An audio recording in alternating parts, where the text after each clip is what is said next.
खोआ मेवा नहीं मिसरी मलाई, नहीं खाएम खोआ मेवा नहीं मिसरी मलाई, नहीं खाएम खोआ मेवा नहीं मिसरी मलाई, नहीं खाएम खोआ मेवा नहीं मिसरी मलाई। भैले धनी होते 30 के लिया दाना। ए गणेश के मम्मी, ए गणेश के मम्मी बस पाभर भांग खिया दना। ए गणेश के मम्मी बस पाभर भांग खिया दना। राउर भंगिया बघेर पिसट पिसट होला ढेर,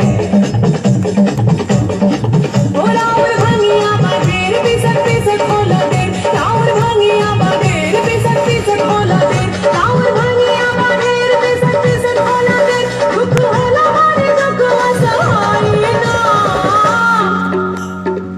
ए गणेश के पापा, बोला ना। ए गणेश के पापा हमसे ये भांग पिसाई ना। ए गणेश के पापा हमसे ये भांग पिसाई ना। ए गणेश के मम्मी बस पाभर भांग खिया दना।